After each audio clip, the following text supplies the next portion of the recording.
SFD BMD सोबत काढून टाकतो. ठीक आहे, चला बरं का उदाहरण काय देतोय तो एक्झाम्पल मला दिलेलं आहे. सिम्पली सपोर्टेड बीम आहे, सिम्पली सपोर्टेड बीम दिलेला आहे. ओके, आणि ह्या सिम्पली सपोर्टेड बीमवरती ए आणि हा बी, याच्यावरती 2 पॉईंट लोड बघा. इथे एक पॉईंट लोड लावलेला आहे आणि इथे एक पॉईंट लोड लावलेला आहे. हा आहे 10 किलो न्यूटनचा, तर हा आहे समजा 20 किलो न्यूटनचा. हे अंतर आहे समजा 2 मीटर, या मधलं 3 मीटर, हे अंतर आहे 2 मीटर. कळाला का बीम? मला म्हणलेलं आहे की एसएफडी आणि बीएमडी काढा. डायरेक्ट आता अल्टिमेटपर्यंत गेलो. मी सगळं करून दाखवतो. आता तुम्हाला रिॲक्शन काढून दाखवतो, एसएफ कॅल्क्युलेशन करून दाखवतो, बीएम कॅल्क्युलेशन करून दाखवतो, एसएफडी काढून दाखवतो आणि बीएमडी काढून दाखवतो. या 5 गोष्टी करून दाखवतो. Step number 1, calculate reaction. तो रिॲक्शन काढून दाखवतो. बरं ठीक आहे, रिॲक्शन कशी काढणार चेक करा पटपट. Summation of moment A is equal to 0. इथे उभे राहा. तो इथे उभे राहणार तर काय होईल बरं का आता, तो तुमच्या लक्षात येईल 10 × 2, तो 10 × 2. परत पुढे काय 20, 20 × किती होईल प्लस 20 × 5, तो 20 × 5. समजतंय ना? हां, तो हे दोघं जे आहेत हे घड्याळाच्या दिशेने फिरणारे होते, त्यामुळे क्लॉकवाईज मुवमेंट आली. इज इक्वल टू काय येईल आरबी इंटू किती अंतर येते 3 × 2 5 × 2 7. सांगा बरं किती आन्सर आला पटपट. किती होता आन्सर येते 20 + 100. ठीक आहे ना, 20 + 100 अल्फा एक्स इंटू किती आला आन्सर सांगा, इंटू 7, 17.14. आरबी किती आला 17.14 किलो न्यूटन. आरबी आला, हे शिकवलंय सगळं. चला आरे काढा. Summation of F of Y is equal to 0. आरे काढायचं आहे तुम्हाला. ठीक आहे, मग आता कसं काढणार, वरून येणारे इज इक्वल टू खालून जाणारे. याचा अर्थ R A plus R B is equal to 10 + 20. मग किती येईल आर ए तर ठीक आहे, पण आर बी किती आला 17.14 इज इक्वल टू 10 आणि 20 किती झाले 30. तो R A is equal to किती आला 30 - 17.14. सांगा आर ए किती आला. तो आर ए झाला आपला, आर ए आला 30 - 17.14 म्हणजे 12.86.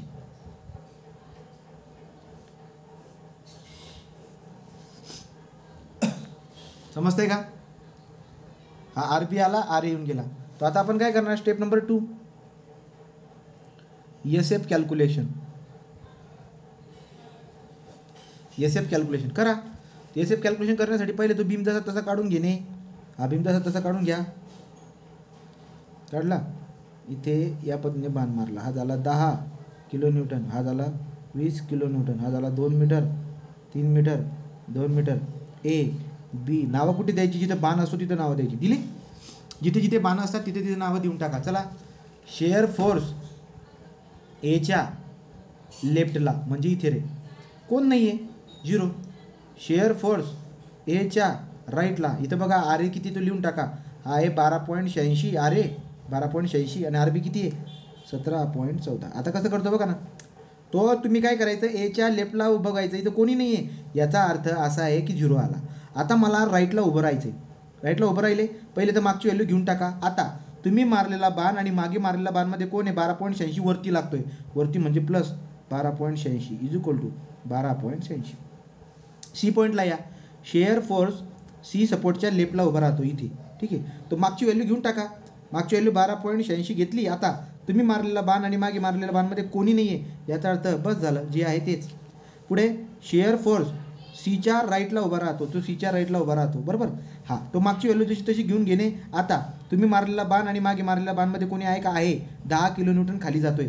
खाली म्हणजे -10 होऊन जाईल. याचा अर्थ 2.86 किलो न्यूटन, 2.86 किलो न्यूटन बरोबर. चला पुढच्या पॉईंटला जाऊ. आता गेलो डी पॉईंटला. डी पॉईंटच्या मी आता इथं कुठे बाण मारला आहे डी पॉईंटच्या लेफ्टला. तो शेअर फोर्स डी पॉईंटच्या लेफ्टला. ठीक आहे, मागची व्हॅल्यू जशी तशी घेऊन टाका 2.86. तुम्ही आत्ता मारलेला बाण आणि मागे मारलेला बाणमध्ये कोणी नाही आहे, तो ॲज इट इज उत्तर येऊन दिले. ॲज इट इज उत्तर येऊन दिले. आता कुठे राहायचं डीच्या राईटला. तो शेअर फोर्स डी सपोर्टच्या राईटला उभा राहतो. मागची व्हॅल्यू जशी तशी घेऊन टाका. घेतली. आता काय येईल बरं का, आता माझ्या लक्षात येईल की तुम्ही मारलेला बाण आणि मागे मारलेल्या बाणमध्ये 20 खाली चालतोय, याचा अर्थ -20. मग सांगा बरं किती आन्सर येईल 2.86 - 20 -17.14 -17.14. हा झाला -17.14. आता या बीला, तो बीला आलो. शेअर फोर्स बी सपोर्टच्या लेफ्टला, हे बघा बी सपोर्टच्या लेफ्टला, तो मागची व्हॅल्यू घेऊन टाका. पहिले मागची व्हॅल्यू घेतली 17.14. तुम्ही मारलेला बाण आणि मागे मारलेला बाणमध्ये कोणी नाही आहे, तो बस झालं आन्सर या जागेचं. आणि लास्ट आहे आपल्याकडे आता शेअर फोर्स बीच्या राईटला. मागची व्हॅल्यू घेऊन टाका पहिले तुम्ही 17.14 आणि बघा काय विषय. तुम्ही आता बीच्या राईटला जर का समजा असा बाण मारला, तर आता मारलेला बाण आणि मागाशी मारलेला बाण मागे यांच्यामध्ये कोण आहे, 17.14 वरती आहे. वरती म्हणजे प्लस 17.14, मागच्या व्हॅल्यूमध्ये 17.14 ॲड करा, येऊन जाईल 0. बोला रे, एस एफ कॅल्क्युलेशन कळालं का?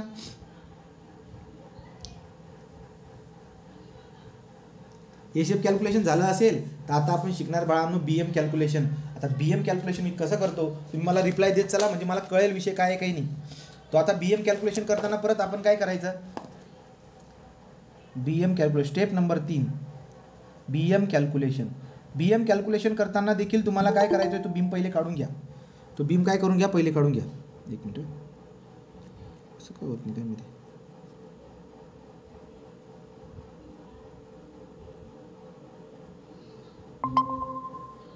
चला बघा, आता मला काय करायचं आहे, BM कॅल्क्युलेशन करायचं.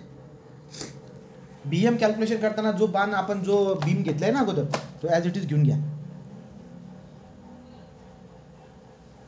ठीक आहे, तो बीम ॲज इट इज घेऊन टाकू आपण. ठीक आहे, काय काय, हा 2 मीटर, हा 3 मीटर, हा 2 मीटर, 10 किलो न्यूटन, हा 20 किलो न्यूटन. ठीक आहे, चला हा सपोर्ट काय ए, याला नाव दिलं बी, आय सी आणि आय डी. ओके, तो या पद्धतीने आपल्याला हा बीम दिलेला आहे. आता मला बेंडिंग मुवमेंट कॅल्क्युलेशन करायचं आहे. सगळ्यांनी मन लावून ऐकायचं. सांगा बरं पॉईंट किती या बीमवरती. तुम्ही बोलणार की सर ए बी सी आणि डी 4 पॉईंट आहेत. पॉईंट कुठे देतात, जिथे पॉईंट लोड लागतो तिथे पॉईंटचं नाव देतात, किंवा जिथे UDLची सुरुवात होते किंवा जिथे UDL संपते अशा ठिकाणी तुम्हाला नावं द्यावी लागतात UDLची. ओके, चला बरं का, मग आता काय करणार, मुवमेंट ॲट ए सांगा, तोंडी सांगा. ए हा सिम्पली सपोर्ट आहे आणि बी पण हा सिम्पली सपोर्ट आहे. सिम्पली सपोर्टच्या ठिकाणी मुवमेंट 0 असते. याचा अर्थ MA is equal to 0, MB is equal to 0. दोन व्हॅल्यू तर अशाच शोधून झाल्यात. तो सिम्पली सपोर्टेड बीममध्ये जिथे जिथे सपोर्ट असतो तिथे मुवमेंट किती असते, 0. इथे रिॲक्शन दाखवून द्या. अरे किती आहे, 12.86 आणि इथे किती आहे, 17.14. 12.86 17.14. ओके, इथे लिहून घ्या. 12.86 17.14. मला सांगा, MA is equal to 0, MB is equal to 0 राहणारच आहे, सिम्पली सपोर्टेड आहे. इथपर्यंत कोणाला प्रॉब्लेम आहे का? ओके का सगळ्यांना? आता मी शोधतो MC. आता तुम्ही मला सांगा, MC शोधणं म्हणजे C वरती उभं राहणं. तुम्ही मला सांगा, C वरती उभं राहिल्यावरती कोणत्या दिशेला बघावं जेणेकरून तुम्हाला सोपं जाईल. तुम्ही काय म्हणणार की सर शक्य असेल तर A कडे बघा. का बरं? कारण A कडे जर बघणार तर A कडे बघायला इथे जागा कमी आहे, म्हणजे इकडे जे ना गर्दी कमी. तो जिकडे गर्दी कमी तिकडे आपण बघणार आहोत. इकडे बघायला गेलो तर बघा इथे एक बाण आहे, इथे एक बाण आहे, याचा अर्थ 2 बाणं दिसायला भेटतील. पण इकडे एकच बाण आहे ना, मग ट्राय करा की जिकडे कमी बाणं आहेत तिकडे बघा. मग C वर उभं राहिल्यावर तुम्ही कुठे बघणार, तुम्ही बघणार इकडे. तो जिकडे तुम्ही बघणार, लक्षात ठेवायचं, वरती जाणाऱ्यामुळे पॉझिटिव्ह, वरती जो वरती माहिती आहे ना आपल्या, वरती जाण्यामुळे मुवमेंट कशी येते, पॉझिटिव्ह येते. एवढी फिक्स आहे. चला, तर तुम्हाला काय करावं लागेल, आता तुम्हाला C वर उभं राहावं लागेल आणि वरती मुवमेंट जाते, म्हणजे वरती जाणाऱ्यामुळे मुवमेंट काय असते, पॉझिटिव्ह. तुम्ही आता C ला मुवमेंट कसे काढतो बघा. तुम्ही इथे उभं राहताय आणि इकडे बघताय, तुम्हाला फोर्स कोण दिसतोय, 12.86. 12.86 तुमच्यापासून किती अंतरावरती येतो, 2. तो 12.86 × 2. सांगा बरं आन्सर किती आलं आहे. पॉझिटिव्ह का बरं घेतलं मी, वरती जाणाऱ्या बाणमुळे पॉझिटिव्ह मुवमेंट येणार, साहजिकच आहे. किती आलं सांगा, 12.86 × 2. किती आलं आहे, हे आलं 25.72 किलो न्यूटन इंटू मीटर. तो मुवमेंट आहे, युनिट काय त्याचं, kilo newton into metre, kilo newton into metre. ठीक आहे, चला, तो C ला पण मुवमेंट काढून झाली. आता लास्ट पॉईंट कोणता आहे, D. तुम्हीच सांगा, जर तुम्हाला D ला मुवमेंट काढायची असेल तर तुम्हाला इथे उभं राहावं लागेल आणि सांगा मला की कुठे बघणं सोपं जाईल, इकडे बघायचं का इकडे. शेअर फोर्सला नेहमी तुम्हाला इकडे इकडे इकडे इकडे बघत जायचं होतं, इकडेच बघत होते. पण मुवमेंटच्या वेळेस कुठे बघायचं, जिकडे सोपं जाईल तिकडे. मला सांगा, तुम्ही जर इथे उभं राहिले तर इकडे बघण्यापेक्षा इकडे 2 बाणं दिसतील बघा, आपण एक दिसेल आणि आता आपण एक दिसेल, त्यापेक्षा D वर उभं राहा आणि जवळ म्हणजे इकडे बघा. याचा अर्थ मी ते उभं राहतो आणि इकडे बघतोय. आता मग काय येईल, वरती जाणाऱ्या बाणमुळे पॉझिटिव्ह मुवमेंट आणि खाली जाणाऱ्या बाणमुळे निगेटिव्ह मुवमेंट. मला सांगा, तुम्ही जर का इथे उभे आहात, कुठे उभे तुम्ही आता, D वरती, तर तुम्हाला फक्त एकच बाण दिसतोय, तो म्हणजे 17.14 जो की वरती चाललेला आहे. म्हणून 17.14 वरती जाणार, म्हणून पॉझिटिव्ह इंटू किती लांब आहे तुमच्यापासून, तो 2. तो फोर्स इंटू डिस्टन्स झाली मुवमेंट त्याची. 17.14 14 × 2 34.28 किलो न्यूटन इंटू मीटर झाल्या. तो ए बी सी डी चारीचे चारी मुवमेंट काढून झाल्यात की नाही. Okay, M A 0, M B 0, M C 25.72, M D 34.28. काही डाऊट आहे का सांगा मुवमेंट कॅल्क्युलेशनमध्ये, बोला.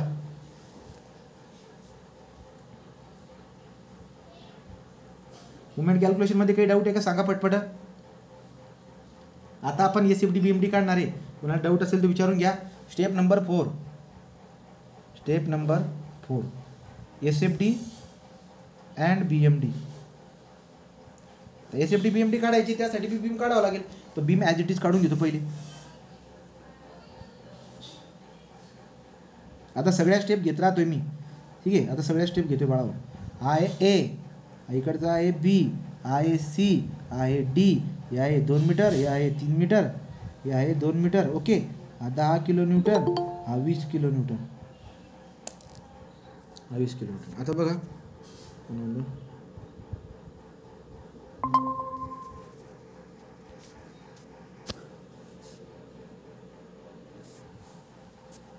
आता आपण काय करणार, याची एसएफडी बीएमडी मला काढायची. तो इथं रिॲक्शन किती होती इथं बारकाईने लक्ष द्यायचं बरं का. हां, तर तुमच्याजवळ कॅल्क्युलेटर असेल तर ते घेऊन घ्या.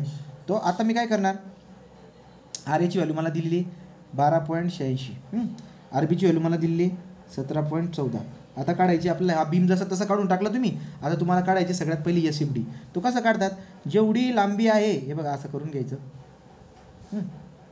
हे dot dot dot dot dot dot केलं तर बेस्ट होईल. असं केलं तर बेस्ट होईल, ठीक आहे. तर एसएफडी काढायची, जेवढी लांबी आहे तेवढी आपण लांबी देऊन टाकली, ठीक आहे. इथपर्यंत ओके. चला आता मी घ्यायचं, आता तुम्ही सगळ्यांनी घ्यायचं कॅल्क्युलेटर. आता माझ्याकडे कॅल्क्युलेटर नाही, मोबाईलचं कॅल्क्युलेटर वापरतोय, ठीक आहे. तो आपण आता काय घ्यायचं, कॅल्क्युलेटर घेऊन घ्यायचं. वरती ठेवतो, ठीक आहे. तो कॅल्क्युलेटर घेऊन टाकलं. ओके, चला. आता तुमच्या लक्षामध्ये येईल कसं जायचं आहे बघा. सुरुवात करायची इकडून एसएफडी काढायला, ठीक आहे. 12.86 वरती चाललो, वरती जाणे म्हणजे पॉझिटिव्ह. तो कॅल्क्युलेटरमध्ये किती घेणार, 12.86 घेतला. 12.86 वरती जायचं आहे, तो गेलो का 12.86, अंदाजे इथपर्यंत गेलो तर हे 12.86 आहे बाबा. 12.86 बोला, कळालं का रे. 12.86 होतं, तो 12.86 वरती जाऊन दाखवलं इथपर्यंत 12.86. एनीबडी डाऊट, ओके का. कॅल्क्युलेटरमध्ये बी घेऊन टाकलं 12.86. ओके, चला आता पुढं. आता आपल्याला काय करायचं आहे, आपल्याला आता पुढं बघायचं आहे. पुढचा पॉईंट बघा. आपण जर बघायला गेलो तर माझ्या लक्षात काय येईल की पुढे पाय जसा बी ठेवतोय कोणत्याही प्रकारचा लोड नाही. नो लोड बघा ना, इथं लोड आहे का मध्ये, कोणताच लोड नाही. नो लोड सी पर्यंत कोणत्याही प्रकारचा लोड नाही आहे. आलं लक्षात. आणि अचानक आपण किती खाली उतरतोय, 10. तर तुम्ही काय करणार, जी मागची व्हॅल्यू 12.86 कॅल्क्युलेटरमध्ये टाकलेली आहे -10 करून घ्या त्याच्यातून. तो जसं मी -10 करणार किती उत्तर येईल, 2.86. तो आता मी काय करणार, सीपर्यंत गेलो ना, हे बघा सीपर्यंत गेलो. आता मला उतरायचं आहे खाली. तर मी जर या 12.86 मधून 10 जर खाली उतरलो तर किती राहणार, मी राहणार खाली इथं आल्यावरती या रेषेच्या वरती किती राहणार, ते 2.86. 2.86, ठीक आहे. पॉझिटिव्ह व्हॅल्यू येते म्हणजे रेषेच्या वरती आहात. तो रेषेच्या वरती पॉझिटिव्ह व्हॅल्यू, रेषेच्या खाली निगेटिव्ह व्हॅल्यू. पुढे जसं मी पाऊल ठेवणार कोणीच नाही आहे. तो कोणी नाही, याचा अर्थ नो लोड करत जायचं इथपर्यंत, कोणीही नाही आहे. तो अचानक आता खाली किती उरेल, मी जे पण आन्सर आलेला आहे आपलं 2.86, ठीक आहे. तो जे पण आन्सर आलेला आहे त्याच्यामधून तुम्हाला काय करायचं आहे, त्याच्यामधून तुम्हाला पुन्हा मायनसचं चिन्ह दाबायचं. आणि किती मायनस करायचं बघा ना, इथून अचानक खाली 20 जातोय, तो इथं काय करावं लागेल, -20. किती आलं ते आलं -17.14. याचा अर्थ मायनसचा अर्थ झाला खाली. तर तुम्ही इथून निगेटिव्ह साईडला गेले आणि इथं व्हॅल्यू किती भेटली तुम्हाला, 17.14. इथं मायनस नका लिहू, खाली चालले गेले म्हणजे समजून गेलतो की मायनसमध्ये आहात तुम्ही. ओके, परत जसा बी पाऊल पुढे टाकला, कोणत्याही प्रकारचा लोड नाही, नो लोड करत इथपर्यंत आलो, ठीक आहे. आलो इथपर्यंत आणि अचानक वरती किती जायचं आहे बघा ना, 17.14 वरती. तो 17.14 आलो आणि 17.14 जाऊन भेटलो, संपला विषय. ओके, वरती असतं पॉझिटिव्ह, खाली असतं निगेटिव्ह. ही झाली एसएफडी. सगळा गेम कॅल्क्युलेटरचा आहे.